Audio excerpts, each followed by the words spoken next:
Hello and welcome to episode 0 of the Void Wave podcast, where we're going to talk about ourselves a little bit and talk about why we started this podcast in the first place and what you should expect from it. Yeah, hi. My name is Jonathan, and I'm here with Carlos. Topic-wise, and I guess the main focus of this project is gonna be pessimistic philosophy in the broadest possible sense, and how that intersects maybe with left-wing politics. The basic question is, I guess, why do you want to make a podcast about these topics specifically, right? So I guess we're both interested in kind of few of the same things, like pessimistic philosophy, that's true, and kind of how that broadens out into activism, how that broadens out into kind of things like antinatalism, veganism, and kind of compassion, and a few other kind of topics like that. Of course, ethics, which is, I guess, one of the biggest concerns from pessimistic philosophy. We're both left-wingers, I would say. So we strive for things like, equality, egalitarianism, and kind of reducing suffering in society, and kind of trying to make the experience of life the least painful possible as it can be. Yeah, absolutely. Yeah, I think that's probably for me the biggest point of intersection between the two, like between my individual ethics and as well as my political and economic beliefs. That is broadly the reduction of harm. I think that's where the two intersect the most and come together in a way. Okay, so why a podcast? I can give my reasons, and then Jonathan can give his, I guess. I think books sometimes, especially in the age we live in, they're a bit too slow to come out. I think we should live accordingly to the age we live in. And in this age, a podcast seems like a really great way to spread ideas, because people expect, instead of having like a big thing to go through, say 300 pages of a book, they expect to have something that's regular. And in that regularity, so a serial, if you will, like a podcast, they have a sense of having a topic that develops or that can react to outside interaction. So for example, by having a podcast, you can do something a book cannot do, which is kind of keep it interactive with trends that are happening and with news. You can also have a sense of the community kind of asking you questions and you answer those questions, whereas a book, it's kind of fixed, well, at least until a second edition comes out. So that was my interest with the podcast and in this format. And also having like a co-host, having like a person that I can kind of bounce ideas off and kind of learn together or think together, which to me is a pretty cool thing to do, especially because I tend to be a person who tends to kind of think by themselves a lot. So having somebody to kind of exchange ideas with is great. And I think this exchange of ideas being shared with other people brings other people as well into this conversation, which I think can be very interesting for me at least. Yeah, I definitely agree, because when discussing or learning about topics of philosophy or politics, when you just stick to books, sometimes it gets a bit dry, and it feels really more like working through something, right? Yeah, you really have to power through in order to get something out of it, and like new media, like podcasts or YouTube videos, like video essays and stuff, that's just a little bit more immediate and a little bit easier digestible, is what I would call it. And that has its benefits, but obviously it also has some drawbacks. Like obviously you can go far more in detail in books and stuff because it's a more long form format. Yeah, as far as podcasts are concerned, like the main reason why I was interested in making this project happen is because I just really enjoy exploring these topics together with other people in a way that's fun, right? And that's interactive. And part of the joy for me is also, it's not just discussing the topics, but also like applying them or finding ways to use them in order to make life a little bit more livable and tolerable, I guess, for everyone. Yeah, I can see where you're coming from. And when I was kind of putting my notes together on why I was starting a podcast, why all this activity, I thought about the idea of giving back to the community, right? So I've had really good discussions about these topics on social media and places like Reddit, as incredible as that may seem, and also on our Discord server. And I thought, it'd be great to kind of get all these things I've learned or I've thought about through these interactions and with tips, also when you go to these communities and you ask, I've read this, what should I read next? Or I'm interested in this topic, what should I go from here? And people will help you. So I thought, let's give a little back to the community as well in a format that's not 1,000 words on a subreddit that will disappear very quickly because of people won't bother to read, for example, or something. So I thought podcast would be a cool format to have. And it kind of forces me to also order my own thoughts and kind of makes me read things or think about topics that I wouldn't normally think about, which I think is good. Yeah, it kind of forces you sometimes to leave your comfort zone a little bit and consider things you maybe not have considered before, right? And then I think that's very important to just when it comes to personal growth, I guess is what I would call it. Yeah. In terms of content, so we're going to cover all sorts of media. Our first episode is about a film, but we'll cover kind of books as well and other forms of art, not just narrative art, if you will. We're also going to cover kind of contemporary news, social media posts. Well, why not? Because they're an expression of ideas and things like, religion and religious expression, and of course, aesthetics as well. Something we haven't really completely discussed would be interviews. I would like to do interviews, but not so much as interviews as in we bring in a guest and just talk to him just ask him questions, right? I would be more interested in bringing in people and kind of having a conversation with that person, right? Where it kind of goes back and forth instead of just coming in like a reporter with a bunch of questions and asking those questions. Yeah, I think like the classic interview style where you have like a bunch of pre-prepared questions to ask them and stuff that works nicely in writing. But in an audio or video format, I think like having casual discussions it's more fun and more engaging on part of the viewer or listener. Yeah. Yeah, so that's the podcast. In terms of the two people you will hear for the podcast, my name is Carlos. I am in my 40s, so I'm a Gen Xer, I guess, but closer like to a millennial group, but still within Gen X. So I grew up in Portugal, which is where I'm from, but I've been in the UK for a very long time now.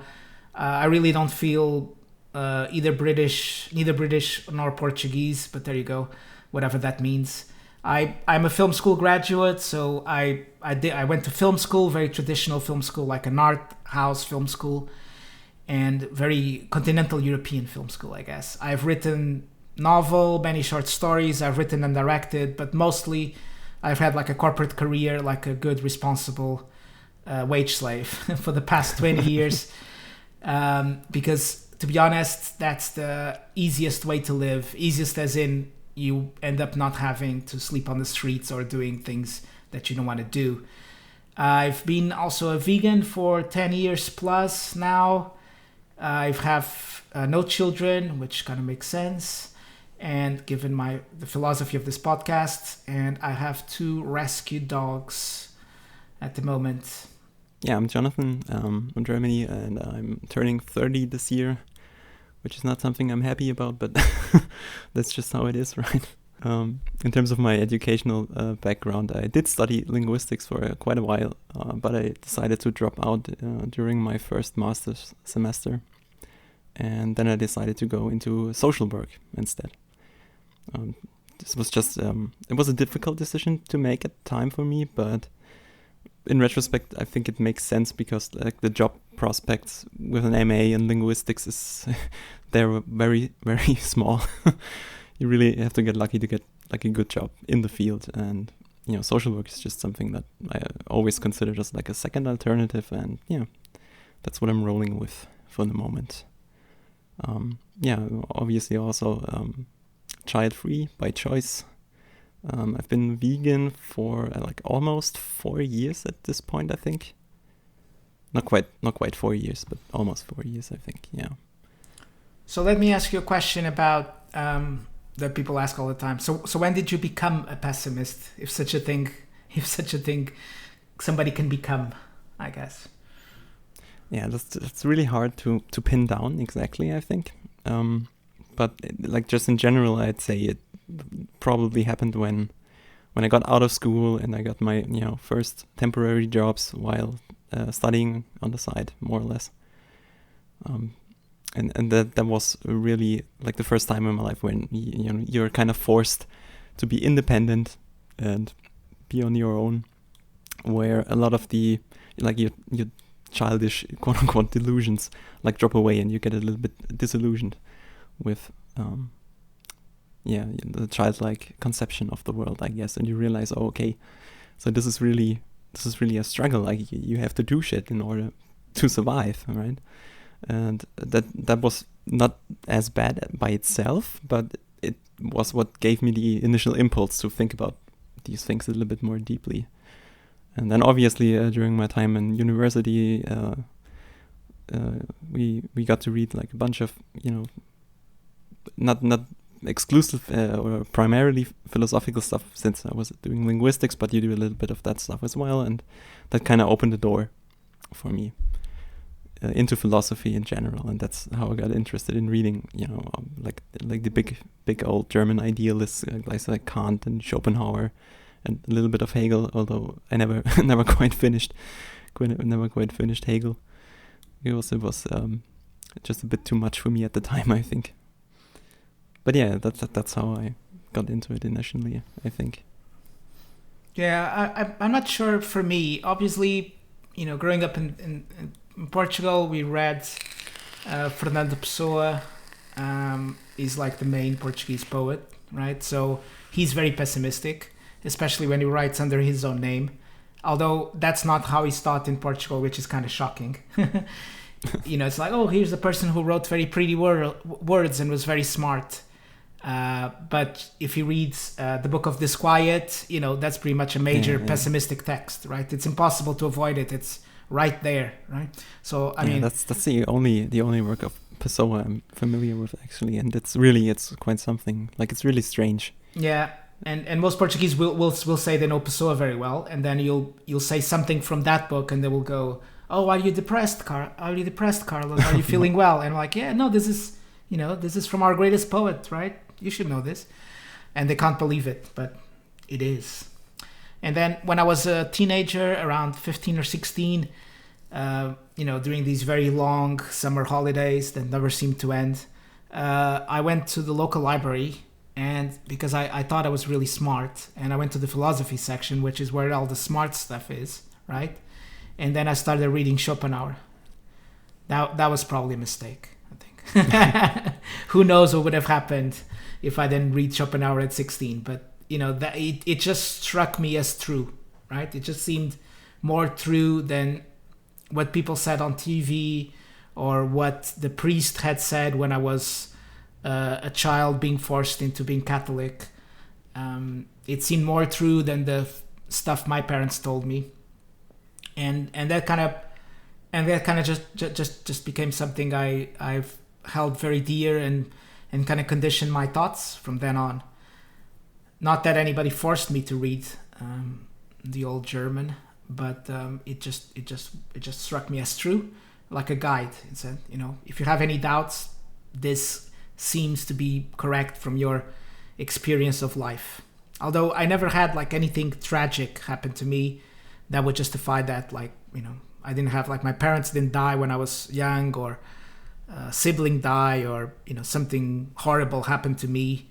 Not really. Yeah.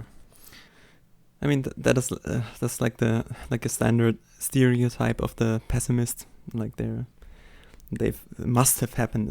There must have something horribly tragic must have happened in their lives in order for them to arrive at this conclusion, right? That's the general view. But I mean, I've had like my minor tragedies in my own life, and I guess everybody has. Like, I don't think it's super useful necessarily to compare yourself to other people in that regard, because like everybody experiences kind of stuff different, right? And you can even have like a super rich and powerful individuals who still struggle from depression or whatever, for whatever reason they might have, right? Yeah. So You know, people who are winners in life, right? Yeah, like just from a very materialistic perspective. Yeah, I mean, Schopenhauer himself, you know, he was like a trust fund baby, right? Yeah. He had like an allowance from his parents' inheritance. Yeah, and you know, all the big philosophers at the time basically had, because otherwise nobody could afford to do this. Yeah, you need the free time, right? Yeah, to do it. The financial security and stuff. Yeah. Yeah. So I didn't have. I think the worst thing that I had was that as a child I was a bit sickly, right? Until I hit puberty, and then everything kind of just became better. I had like asthma and you know, all sorts of allergies and that stuff. So I did spend quite some time like feeling ill, but that's it, really. Otherwise, my attraction to kind of pessimism just came from my observation of the world and thinking and I guess philosophizing about it and comparing to the sources and what I think it's true, and reading about other people's experiences of the world as well. And then, of course, the left wing politics comes from the realization that if existence has, you know, so many negative things to it, we who exist at this moment right now and have the power to affect the world to some extent, whatever power we have, we can do better. We can have a much better society than we have now. And then that kind of launched me into studying and kind of activism as well in left-wing politics, all sorts of bits, you know, from economics to social issues as well. And it just seemed to me the correct thing to do. One thing actually followed from the other for me, at least. Yeah. And it's a bit sad that, you know, so many historical pessimists were very conservative people. Oh yeah, no doubt about that. This doesn't mean I think they were evil people or anything like that, but they did feel that things could not change. And although I think that the world can never be made perfect, can never be made whole, it can certainly be better than we have now. That's for sure. Even with the limited power we have.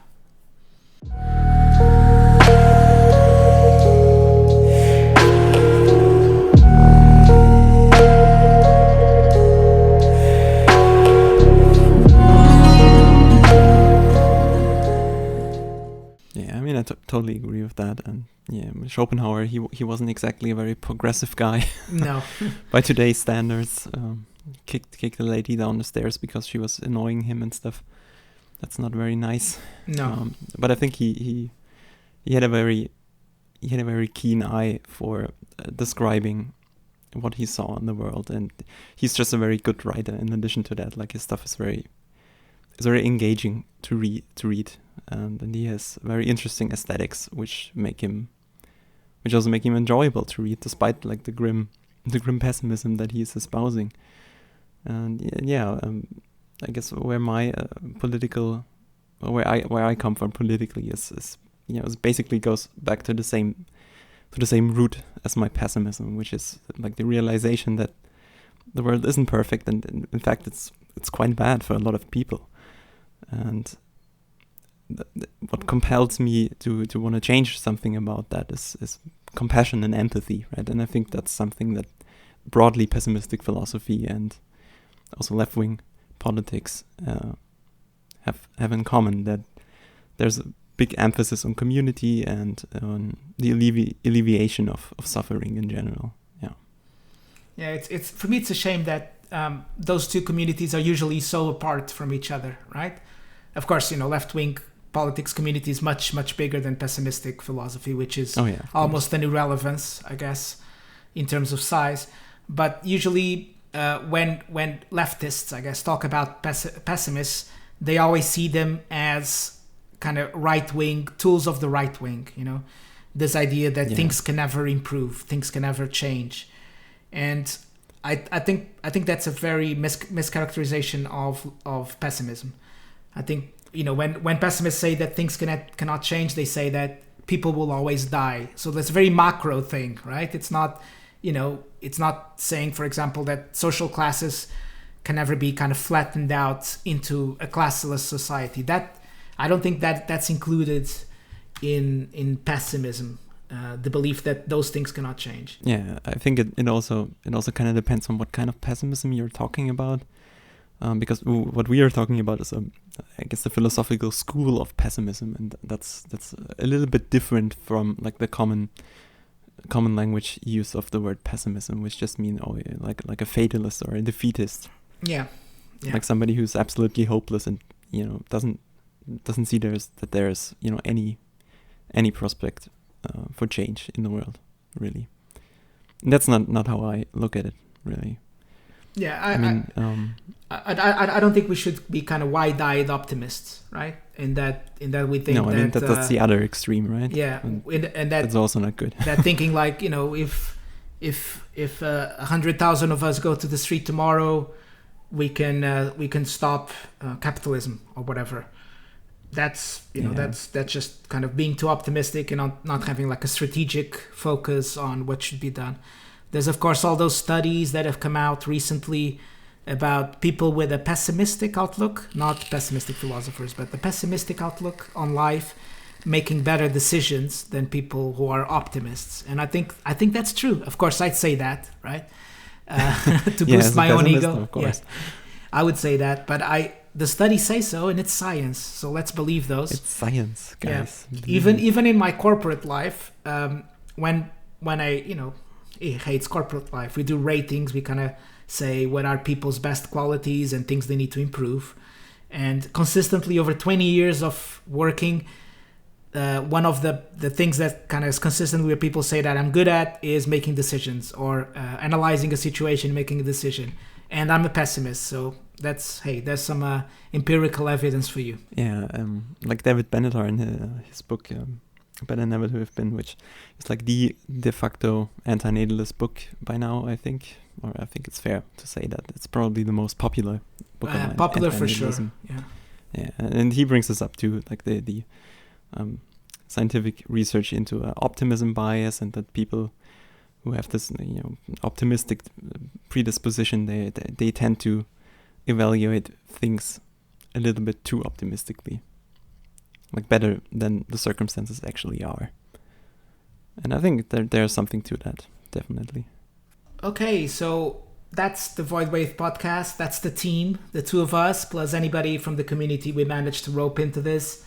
We'll be going kind of to books, films, and news, and social media, religion, etc. Anything we feel is relevant and that kind of makes us want to talk about it.